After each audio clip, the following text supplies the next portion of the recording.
There are a lot of different ways to go on The Last Dance. I got a sneak peek. I got to watch both episodes early. I went and watched both again. That's how fond I am of it. One of my favorite moments was Michael Jordan and David Stern shooting down the Michael Jordan was suspended for gambling rumor. This has always been a nonsense rumor, but for all you conspiracy people out there, just remember, commissioners are paid by owners.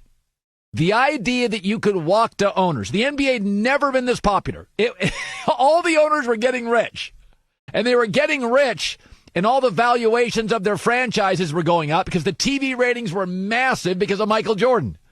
With all due respect to the Orlando Magic and Rick Smits and John Starks, the ratings were great because of Michael Jordan. That you could go to them and say, hey, we're going to suspend Michael for 18 months. Why? Nobody was bothered by it. You didn't care as a fan. I didn't care. I was in the media. NBC didn't care. The owners didn't care. Nobody cared. I mean, media people, but they care about a lot of things we don't. And I don't even know if the media cared. Nobody cared. So you'd walk up to the owners and go, yeah, we're going to get rid of him. Why? Because he bets while golfing. And the owners would think, yeah, so do I. Doesn't everybody? I'm not even good at golf. I bet golfing. Doesn't everybody? It's just absurd. Magic and Bird were gone. Michael was driving the ratings. It was making everybody rich. And the idea, the funny part about this, the funny part about the rumors of David Stern, who laughed it off, and Michael laughed it off. I mean, when people just laugh about rumors, you can tell when somebody's lying. They're all just rolling their eyes at it. The idea that you'd suspend Michael for 18 months. Isn't that kind of a random number? So I'm supposed to believe David Stern called Michael. Michael, this is Commissioner Stern. You've been suspended for 18 months. And Michael would go, so I can come back next year, halfway through it? Yes, I know that makes no sense, but I'm going to suspend you this year, and then next year, baseball's going to go on strike, and you're not going to cross the picket line and come back. And then Michael would go, how do you know there's going to be a strike? And David would go, I don't know. It's amazing, isn't it? It hasn't happened, but I'm predicting it. Even though nobody knows it's happening and nobody thinks it's happening, I'm predicting a baseball strike. And then we'll just let you wade back in. I mean, it's so stupid. There's two problems with conspiracy theorists. Number one, they're losers. Number two is, even if you give them facts, they hold on to their conspiracy theory like they did their teddy bear when they were 20. Yeah, conspiracy theorists hold on to teddy bears at 20. The rest of us give them up at 7. It made no sense. It was the Patrick Ewing, remember the frozen envelope rumor? This is another absurd rumor. So David Stern was this young litigator, super smart guy, chief counsel for the NBA. Great future. In 1984, they give him the job as NBA commissioner. And immediately he's a home run. I'm supposed to believe he's going to throw his entire professional legacy and career down the drain, 7 figures, to freeze an envelope and make sure Patrick Ewing ends up with the New York Knicks. For the record, Adam Silver makes over $25 million a year, and the Knicks are horrible. Commissioners all make 7-8 figures a year. It doesn't matter how good New York teams are. It doesn't. What is the digital growth, the television ratings growth? What is the global growth of the NBA? Global growth's a big deal. The idea that you need teams to win. If Roger Goodell was tied to the New York teams, his salary would be a third of what it is today. The Saints, the Packers, are significantly better than New York teams in the NFL. Oklahoma City's better run than the New York teams. David Stern's going to throw his career away. That'd be like working your entire career to be in administration as a high school principal. And you're a lady and you've had you go to college and you're a teacher and then you're a vice principal and then you become principal of a high school, very nice high school, and you've worked very hard. And then the minute you get the job, you're like, you know what I'm going to do? I'm going to dip into a slush fund and ruin my career for an extra $7,000 every 18 months. I'm just going to dip into that and ruin my entire career. Why would you do that? You have a great career. You're going to have a pension. It's a school. I don't know why I do that. That would be dumb, but I'm going to do that. I'm sure you can find an example of a teacher that one time did that, but they're not very smart. David Stern was really smart. It's just like the death of Michael Jordan's dad. He was murdered by two creeps, two violent criminals who had robbed banks before they did that. I'm supposed to believe Michael Jordan owed somebody $35,000 in a golf debt, and they went and found two hillbillies who robbed banks, and and they knew his dad, rural road, parked a car, slept, they tracked him, and you didn't even have GPS back then. You didn't have radar. Folks, none of this stuff. My favorite part of this is there are two things about this documentary I love. Number one, Jordan's an alpha male.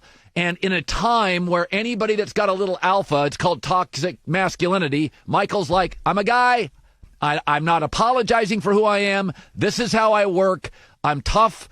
I'm into winning. If you're not, I don't care about you. I so appreciate a guy not worrying about how it lands on social media. It's just refreshing to have a guy say, hey, you're either into winning or I got no use for you. It's refreshing. I got to be honest. It's refreshing to not be consumed with how everything lands. Just, here's who I am. I'm old. It's okay to be old school. It can be old school. I joke. I've been eating peanut butter and jelly sandwiches 6-7 days a week for 3 months. It's not my favorite thing, but it's okay to embrace some old school mentality. We know Michael's smart. He's been a great businessman, but if he wants to go old school on that, I'm down for it. And my second favorite thing is shooting holes in a lot of nonsense. The conspiracy stuff with Michael Jordan's father's death is nonsense. Literally, Tim Grover, the trainer.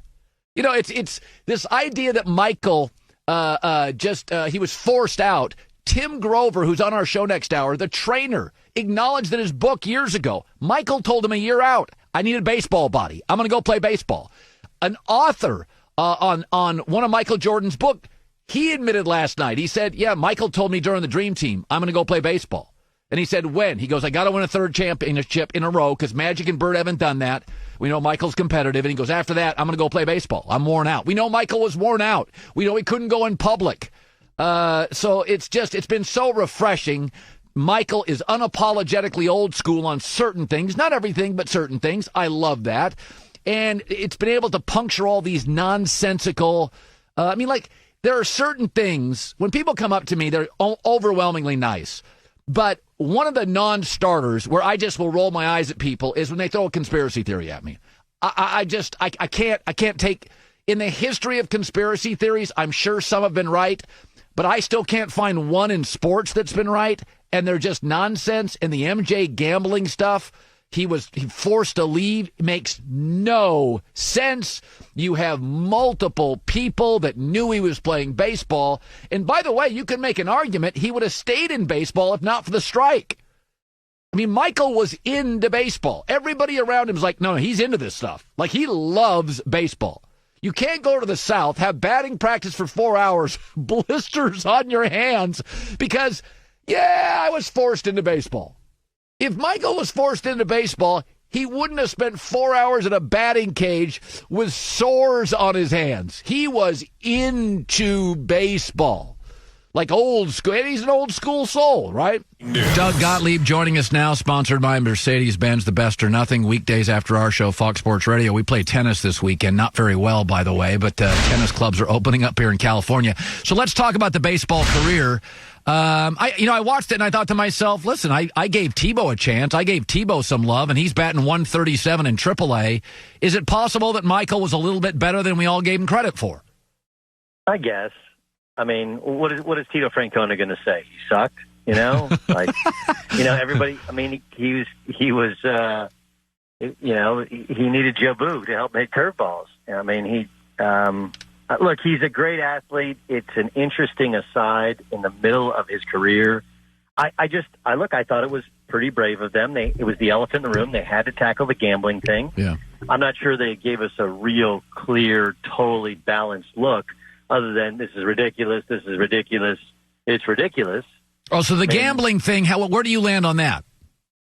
Look, it's really hard for me to believe that a story that big could be this big a conspiracy and kept quiet this long, so I tend to believe that he wasn't suspended. On the other hand, it wasn't that crazy at the time. right? It wasn't just that he liked to gamble.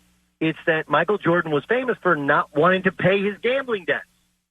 That's the other part. Didn't want to pay his gambling debts, and then his dad was killed by two young guys who did not have any sort of violent criminal history, if I remember correctly. No, one was a bank robber. One was a bank robber. Yeah, but it was just weird. Like, okay, he's killed beside a road, and these two were they connected? I mean, look, and it like vacillates. Are you the Jordan documentary or are you the Last Dance documentary? If it's the Jordan documentary, I think there was some depth that was missing there. So look, they did tackle it. They did flush it out. They had David Stern on the record before he died saying, I did not suspend him. And, they kind of laughed about it. But there was there's all the famous stories about the gambling. There's the stories about him not paying his gambling debt. And there was his dad dead, like being stopped inside a road, which is really, really sad and odd. I do not believe that he was suspended because of gambling, but I'm not sure. I am sure that was not a clear and fair depiction. It was basically anybody who wrote this was just trying to make headlines, and I don't think that's accurate. Well, but if you are a journalist, I couldn't write that column without some information. Like even as a talk show host, to go to that level to say I think it's real at the time it happened, I would have to have information. Like I can have an opinion about a football team stinking, but once the allegations are racism, physical abuse of somebody, murder, you should be blamed for it. I do believe you have to have a stronger correlation with information. I think that's the knock is nobody. I mean, listen, it would be the lead story in every paper if it was true. Nobody could connect anybody since then. Well, that's also, though, Colin, yeah, I tweeted out before I popped on with you, like there's 5 people that they should have interviewed. 3 of them are no longer with us, right? Tex Winter they should have interviewed. Obviously, Chuck Daly, you wish they could have interviewed Chuck Daly. David Stern, you wish they would have been even more in-depth on David Stern. Obviously, he's not with us. But how did they not talk to Peter Vesey? I mean, Sonny Vaccaro, if you're going to have the Nike story, which they had in the last one, how do you not talk to Sonny Vaccaro? And then how do you not talk to Peter Vesey? Peter Vesey, for people who don't know, he was Woj before there was Woj. Right. A New York Post columnist who was on NBC breaking stories. Yeah. And you could question his sources at the time and why he fell out of favor. But at the time, he was Adrian Wojnarowski. And by not talking to him, it's like, okay, were these rumors founded? Was this discussed? Were these, or any of these journalists who wrote the articles? Why did you write this? Did you have any proof? Did you have any facts? Instead, it was just, let's put a headline and then laugh about it and say how bad the media is, which, we're in the time of media bashing, even though we're in the media. Yeah, no, I mean, I never bought into it because I've been, the frozen envelope thing makes no financial sense to me. Why David Stern in 84 gets the job and at 85 is going to roll the dice and blow his career up. I always believe it's a follow the money situation where why would David Stern say you're suspended, but by the way, you can come back next year, middle of the season? It doesn't make any sense to me. I always follow the money. If people say it's not the sex, it's the sex. If they say it's not the money, it's the money. It wouldn't, commissioners are paid by owners. Michael was so big, he left the league and they lost 50. It's just incredible. 50% of the ratings. And I also think that we've always sort of understood people gamble a lot more than they admit. Yeah. And Michael Jordan bet a lot on the golf course. It was like, I do too, and I'm terrible. So anyway, let me say, I played golf with you. You don't gamble because you don't finish after the 14th hole. You're done. You're like, let's go get a cocktail. Yeah, I get very tired. We just had this discussion Saturday. Yes, I can't do 18 holes. I can't. Got the ADD kicking in. Yeah. Now let's go to this. Okay. What about Scottie Pippen? I am so mixed on Scottie Pippen, episode to episode. Now he doubles down on, I still wouldn't have come in. And I'm like, that's not the answer I wanted. Where are you on Pippen? Terrible teammate. I think he was a sympathetic figure on the first weekend, and I told people do you not remember what happened when Jordan was gone? And people apparently had forgotten what happened when Jordan was gone. So now and look, Jordan got criticized by some of our brethren in the media for saying Scottie was selfish when Jordan was making $30 million. But Scottie was. This is a pattern for Scottie. On the floor, not selfish. Off the floor, selfish in terms of you're not going to go into a game because the play's not for you. Like what?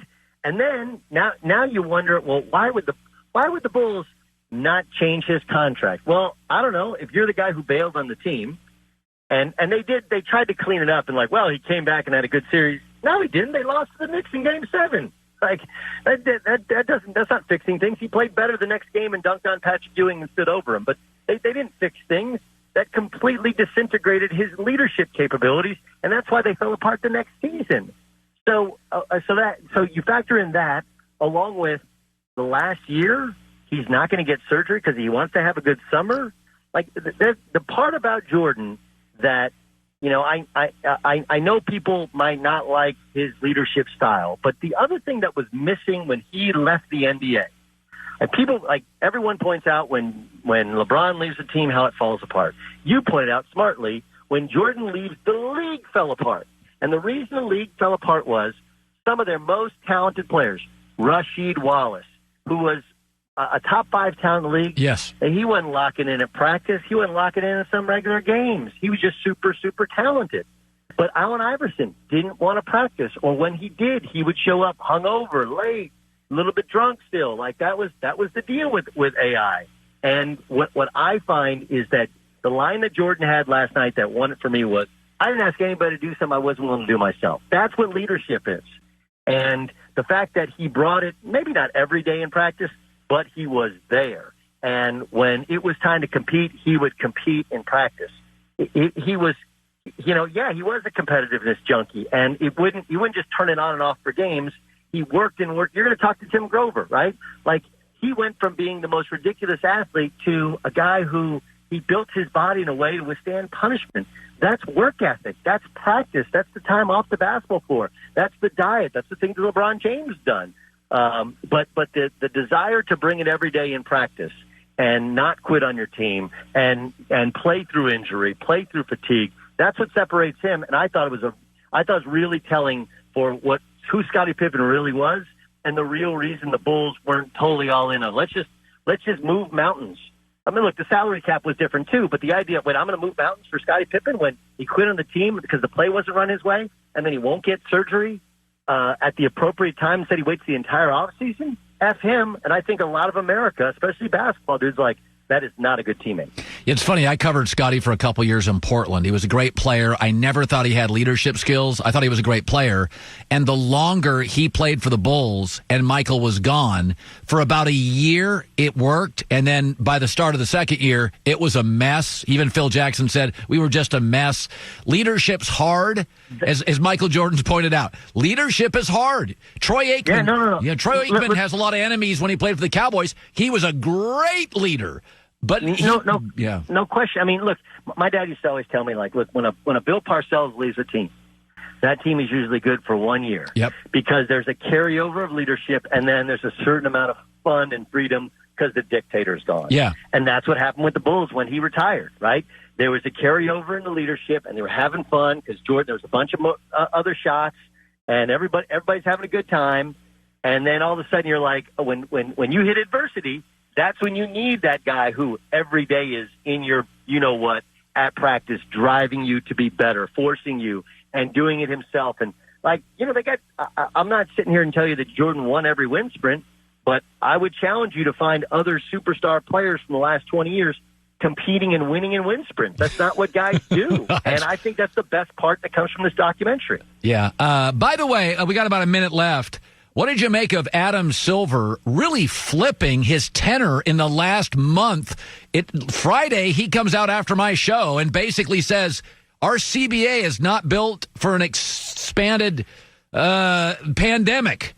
I mean, I thought his tenor totally changed. He was not as pro player. It sounded like to me Adam Silver wants a league and realizes these players don't quite understand the money tree. Branches are falling off this thing by the week. Well, also, just the idea of, hey, we can recapture the imagination of the world if we can play basketball. And it won't be perfect. It won't be how it's always been. It won't be the glitz and glamour of these beautiful arenas and whatever. But people will watch. You know, I mean, that's the thing. Look at this documentary. Like, it's not a perfect documentary. It's not even really a true documentary, right? It's a lot of promotion piece in it. But people are watching, and they're in love with Michael Jordan again because it's the only thing on. Same thing happened with the Tiger King. So I think that's. And also, I think this is a little bit more like who Adam Silver is behind the scenes, whereas publicly he is very much pro player. But they got a mess on their hands, right? And I said on my show, I understand that Goodell gets the benefit of not having his season during the pandemic as of yet.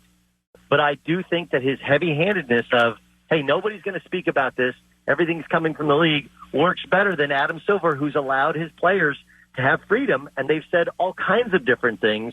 And they've gotten off of message. The only NBA message should be is we're chomping at the bit to get a chance to play, for the world to see us play basketball. The second they open up the doors, we're all going to be in there. We're going to be safe as possible. That's it. The problem is if they cancel the season, they have all the arena deals and all the TV deals and everything gets up in the air for next year if they push everything back. But I do think that Adam Silver understands they're better off getting some hoop in the summer that people will fall back in love with if they weren't in love with the NBA because it'd be the best thing on. By the way, advantage back to the owners if we don't have an NBA season because the revenue dries up. So players can be, concerned. I get it. But the advantage in a coronavirus or a pandemic goes back to the wealthiest. They have the most assets, capital, and leverage. So for the players, I think it behooves them to try to play, even though I get the health concerns. We got to go. He's Doug Gottlieb. Great stuff. Good talking to you, bud. Anytime, bud.